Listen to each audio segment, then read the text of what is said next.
नमस्कार दोस्तों, आपके अपने YouTube चैनल राकेश बलौदा झुंझुनू पे स्वागत है। तो आज हम एक नई लाइब्रेरियन वैकेंसी के बारे में बात करेंगे और उस वैकेंसी के बारे में संपूर्ण डिटेल के साथ बात करेंगे कि इसमें आपका कितनी पोस्ट होंगी और किस प्रकार की ये पोस्ट होगी आपकी लाइब्रेरियन की।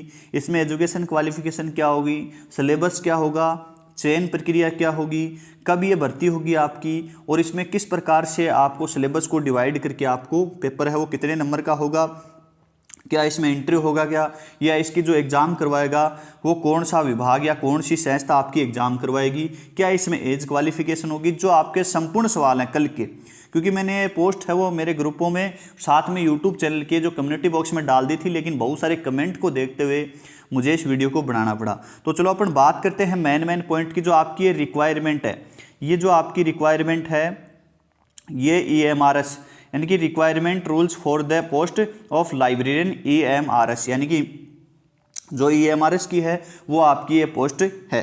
तो इसको थोड़ा सा ध्यान रखना है कि एकलव्य मॉडल में जो आवासीय विद्यालय होते हैं, जो जनजाति हैं, वो जातीय जो विद्यालय होते हैं जो सेंट्रल गवर्नमेंट के द्वारा संचालित किए जाते हैं सभी राज्यों में, उन सभी, जैसे आपको थोड़ा सा सीधे बता देता हूँ शॉर्टकट में, जैसे KVS अपन मान सकते हैं, जैसे KVS और NVS की जो वैकेंसी होती है, यानी कि नवोदय विद्यालय समिति की या केंद्रीय विद्यालय समिति की जो वैकेंसीज होती हैं, उनके बाद में उन जो सभी राज्यों में क्या है कि केंद्रीय विद्यालय हैं, तो वहाँ पर सभी पोस्टों को क्या कर दिया जाता है, उनमें लगाया जाता है। तो इसी प्रकार से जो एकलव्य मॉडल की जो आवासीय विद्यालय यानी कि जो जातीय जनजातीय जिले हैं उनमें उनके क्या है कि विद्यालय हैं, उन सभी विद्यालयों में क्या है कि लाइब्रेरियन लगाए जाएंगे। और किस संस्था के द्वारा एग्जाम करवाई जाएगी, तो वो NTA के द्वारा कराई जाएगी। नेशनल जो टेस्ट एजेंसी है, NTA जो नेशनल टेस्ट एजेंसी है, उसके द्वारा आपकी जो एग्जाम करवाई जाएगी। तो आपको बिल्कुल भी टेंशन लेने की जरूरत नहीं है, क्योंकि आपकी सेंट्रल गवर्नमेंट की वैकेंसी है। अब इसके बारे में अपन थोड़ा सा डिटेल में बात करेंगे। मैंने आपको बता दिया है कि किसमें ये आपकी पोस्ट है, क्योंकि बहुत बार आप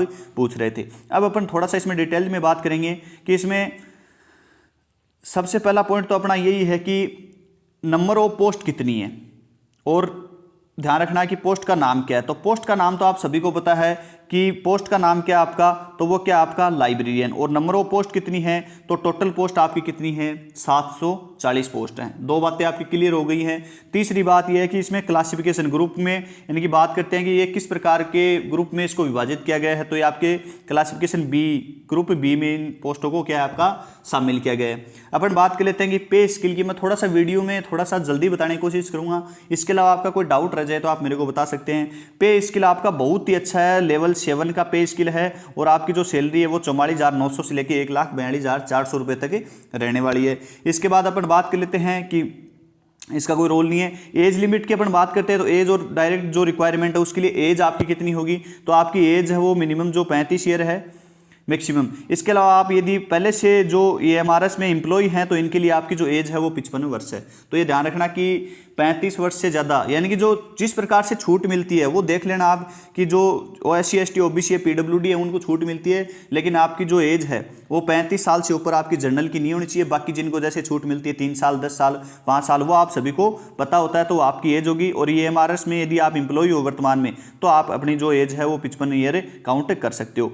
इसके बाद अपन देख लेना, यहाँ पे दिया हुआ है बिल्कुल, थोड़ा सा आप इसको अच्छे से देख लेना, क्योंकि कुछ पॉइंट है जो हमारे से भी छूट जाते हैं। तो यहाँ पे आप देख लेना कि जो एज में आपको छूट मिलेगी, यदि SC ST OBC में अदर आप किसी भी कैटेगरी में हो, तो उसके अनुसार आपको गवर्नमेंट के जो नियम है उनके अनुसार आपको छूट मिलेगी। एजुकेशन क्वालिफिकेशन, सबसे बड़ी बात यही होती है कि सर इसमें एजुकेशन क्वालिफिकेशन क्या है और किस प्रकार से कौन कौन इस पोस्ट के लिए अप्लाई कर सकता है। क्या सर इसमें इंटरव्यू होगा, क्या सर इसमें कंप्यूटर डिप्लोमा चाहिए कि 1 साल का, जिस प्रकार से DSSB में चाहिए। तो सबसे पहले अपन बात कर लेते हैं मेन पॉइंट होगी यहीं से कि degree in library science from recording, कोई भी यूनिवर्सिटी हो चाहे इंस्टीट्यूट हो, आपके पास क्या हो, या तो डिग्री हो, या यहाँ पे दे रखा है कि ग्रेजुएट के साथ आपके पास क्या होना चाहिए, डिप्लोमा भी चल सकता है। यदि आपके पास ग्रेजुएट के साथ आपके पास क्या है, डिप्लोमा। अपन सबसे पहले बात कर लेते हैं कि यदि आपने ग्रेजुएट कर रखा है और ग्रेजुएट के साथ आपके पास क्या है, ग्रेजुएट के साथ आपके पास D.Liv है, क्या है, D.Liv है, तो D.Liv आपका बिल्कुल चलेगा। इसके साथ आपके पास क्या है, बैचलर डिग्री, यानी कि बात कर लेते हैं B.Lish की। क्या B.Lish की, तो आपके पास B.Lish है तो भी आप इस फॉर्म के लिए अप्लाई कर सकते हो। B.Lish से ऊपर आपके पास यदि M.Lish है, इंग्लिश है तो भी आप कर सकते हो, लेकिन नीचे से नीचे आपके पास क्या चाहिए, डिप्लोमा इन लाइब्रेरी साइंस। यदि आपके पास सीलिब है तो आप इस पोस्ट के लिए अप्लाई नहीं कर पाओगे। सीलिब क्या होता है, 6 महीने का सर्टिफिकेट होता है जो 12th के बाद किया जाता है, यानी कि 12वीं के बाद किया जाता है। और सीलिब की बात करते हैं तो सीलिब लेवल पे वैकेंसी ओनली फॉर राजस्थान में आती है और कहीं नहीं आती कभी भी।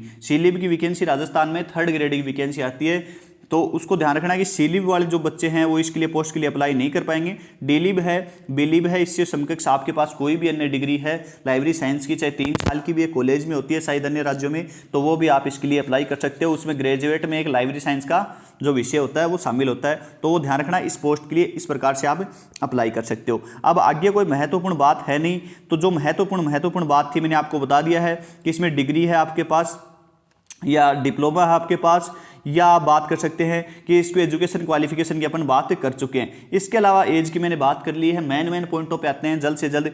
सबसे पहला पॉइंट तो यही है कि सर इसमें पेपर में कुल कितने क्वेश्चंस होंगे, तो मैंने नेट पर सर्च किया है और किस प्रकार से इसमें कुल कितने क्वेश्चन होंगे, लगभग आप ये मान के चलोगे इसमें 200 क्वेश्चन होंगे। कुल कितने क्वेश्चन होंगे, 200 क्वेश्चन होंगे, जिसमें आपके सब्जेक्ट के यानी कि जो आपका सब्जेक्ट है उस सब्जेक्ट के लगभग मान के चलो कि 100 क्वेश्चन है। सब्जेक्ट में क्या पूछा जाएगा ये भी बात करेंगे, लेकिन सब्जेक्ट से संबंधित जो सामान्य जर्नल पेपर है उस जर्नल पेपर की अपन बात कर सकते हैं, तो उसमें भी कुल कितने क्वेश्चन होंगे, 100 क्वेश्चन होंगे। उसमें भी कुल कितने क्वेश्चन होंगे, आपके 100 होंगे। और उन 100 क्वेश्चनों को भी डिवाइड किया गया है 5 पार्ट में। कितने पार्टों में, 5 पार्टों में। पहला पार्ट आपका क्या है, जनरल जीके का, यानी कि जनरल जीके से संबंधित है। दूसरा पार्ट आपका किससे संबंधित है, तो आपका रीजनिंग से संबंधित है। इसको ध्यान रखना, लिख लेना, रीजनिंग से संबंधित है। और तीसरा जो आपका पार्ट है वो यानी कि मैथ से संबंधित है। किससे, मैथ से संबंधित है। और इसके बाद अपन बात कर लेते हैं कि जो चौथा पार्ट आपका वो हिंदी और इंग्लिश से, इंग्लिश और हिंदी दोनों 20-20 के हैं। 5वां पार्ट मान लो कि हिंदी का है, चौथा पार्ट इंग्लिश का है। प्रत्येक में डिवाइड किया गया है कुल कितने क्वेश्चनों में, 20-20 क्वेश्चनों में। तो ये आपको थोड़ा सा इस प्रकार से इसको ध्यान रखना है सिलेबस को, क्योंकि आपको पता है आप बार बार देखो कमेंट करते हो, खुद अपना दिमाग भी लगाया करो कि मैथ में क्या आएगा सर, तो मैथ में जितने टॉपिक है लगभग 20 क्वेश्चन बनेंगे, तो 20-25 टॉपिक होते हैं। रीजनिंग में क्या आएगा, तो रीजनिंग में यही 20-25 टॉपिक होते हैं। 20-25 टॉपिक में से 20-20 जो 20 क्वेश्चन दिए गए तो एक एक टॉपिक एक क्वेश्चन आ जाएगा, आराम से पूरी रीजनिंग आएगी। हिंदी में, तो हिंदी में आपको पता है कि हिंदी और इंग्लिश ग्रामर में आपका क्या होता है, क्योंकि आप सिलेबस उठा के देखोगे तो ये 20-25 टॉपिक मिलते हैं। क्रिया, विशेषण, कर्ता, जो भी किस प्रकार से भी हिंदी है तो वो हिंदी में आप देख सकते हो कि जो टॉपिक होते हैं वो सारे मिलेंगे आपको। इसके अलावा जनरल जीके का देखो कुछ नहीं बता सकते, कहीं से भी पूछ सकते हैं कि जीके का लेवल बहुत बड़ा है और किस प्रकार से क्या है। बाकी मैंने आपको बता दिया कि GK, reasoning, math, Hindi, English, इनसे आएंगे लगभग आपके 100 क्वेश्चन। इसके अलावा अपन बात कर लेते हैं तो आपके जो बच गए 100 क्वेश्चन, जो आपके 100 क्वेश्चन बच गए हैं, उन 100 क्वेश्चन में आपका क्या होगा, सब्जेक्ट क्या आ गया, क्या आएगा, सब्जेक्ट के क्वेश्चन आएंगे। और सब्जेक्ट में भी क्या होगा, आपका लाइब्रेरी साइंस से संबंधित जो 6-7 यूनिट है बिल्कुल, यानी कि सबसे पहले कंसेप्ट ऑफ लाइब्रेरी साइंस से संबंधित है, जिसमें पुस्तकालय का पूरा निचोड़ा जाता है। क्लासिफिकेशन, कैटालॉगिंग है, या अपन बात कर लेते हैं कि जो रेफरेंस सर्विस वाली यूनिट है, मैनेजमेंट है, कंप्यूटर है, या IoT से संबंधित है। IoT यानी कि पुस्तकालय विज्ञान के क्षेत्र में, पुस्तकालय विज्ञान के क्षेत्र में जिस प्रकार से अपन बात करें कंप्यूटर का उपयोग हो रहा है, पुस्तकालय में किस प्रकार के कंप्यूटर का उपयोग किया जाता है, या जो पुस्तकें हैं वो ई पुस्तकों के रूप में कौन कौन से सॉफ्टवेयर काम में ले जाते हैं, तो वो किस में आ जाता है, IoT में, यानी कि कंप्यूटर संबंधित जनरल जीके में आ जाता है। तो उससे संबंधित भी आपका पुस्तकालय विज्ञान के क्षेत्र में पूछा जाएगा। इसके अलावा अपन और मान के चलो आप थोड़ा सा लेवल, तो पुस्तकालय में जो अन्य प्रकार की जो मैनेजमेंट से संबंधित हैं, उन मैनेजमेंट या किसी भी प्रकार के जो संदर्भ स्रोत हैं उनसे संबंधित आपके क्वेश्चन पूछे जा सकते हैं। तो ये 100 क्वेश्चन आपके वहाँ से होंगे। आपकी एग्जाम में वो NTA करवाएगा, बिल्कुल एकदम ऑथेंटिक वैकेंसी है, जिस प्रकार से KVS NVS करवाती है। सबसे बड़ी पोस्ट है, इसमें लगभग आपके 740 पोस्ट आ रही है, तो ये आपको ध्यान रखना है। जल्दी हमारा यूट्यूब चैनल पे आपकी क्लासेस स्टार्ट करवा दी जाएंगी। कब इसका नोटिफिकेशन जारी होगा वो भी आपको सूचना दे दी जाएगी, क्योंकि फिक्स नहीं रहता है, 1 महीने में हो जाए, 15 दिन में भी हो जाए, कभी भी, क्योंकि देखो बताने पे साइट पे बताते रहते हैं, लेकिन हम हमारे यूट्यूब चैनल पे आप बिल्कुल ऑथेंटिक न्यूज़ प्रोवाइड कराते हैं। तो आप जुड़े रहा करो। हम प्लस फेसबुक पेज, इंस्टाग्राम पर, यूट्यूब पर, ट्विटर पर और इसके साथ टेलीग्राम पर, हर जगह हमारी यूट्यूब टीम है, व्हाट्सएप स्टेटस हर जगह पोस्ट करती है, तो आपको सूचना हम प्रोवाइड कराते रहेंगे। इसके अलावा यहाँ पे कोई आगे कोई बड़ी सूचना नहीं है, नहीं तो आपको वो भी बता देते।